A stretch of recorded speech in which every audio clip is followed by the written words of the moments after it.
HCF और LCM में संबंध, क्या संबंध है कि एचसीएफ और एलसीएम दोनों का गुणा बराबर होता है पहली संख्या गुणा दूसरी संख्या। एग्जांपल के तौर पे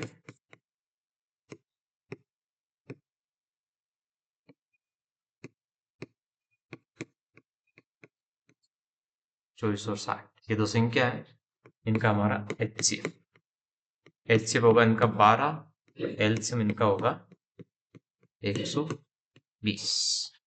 तो अब इसको संबंध को सत्यापित करते हैं।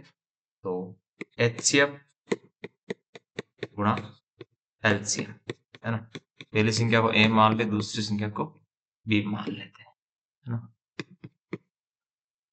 तो एचसीएफ हमारे पास में 12, एलसीएम 120, पहली संख्या 24, दूसरी संख्या 60। 12 को 12 से गुणा करेगी 144, फिर लग जाएगा 0, और 24 को 6 से गुणा करेंगे 24 छक्के 144, 0। ये दोनों मान बराबर हो गए, अर्थात एचसीएफ और एलसीएम बराबर होता है पहली संख्या गुणा दूसरी संख्या। अगर इनमें से कोई एक मान दे रखा हो और दूसरा मान ज्ञात करना हो एचसीएफ और एलसीएम में से, और दोनों संख्या दे रखी हो, तो हमारे पास में फॉर्मूला हो जाएगा एचसीएफ बराबर पहली संख्या ए और दूसरी संख्या बी बटा हुआ एलसीएम।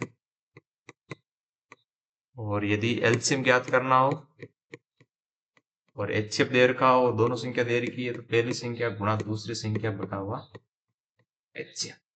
इसी प्रकार से हमारे पास में कोई एक संख्या दे रखी है और दूसरी संख्या ज्ञात करनी है, तो हमारे पास में हो जाएगा जो ज्ञात संख्या उसको आप ए मान लो और अज्ञात संख्या को मान लो बी, हो जाएगा एचसीएफ इंटू एलसीएम बटा हुआ,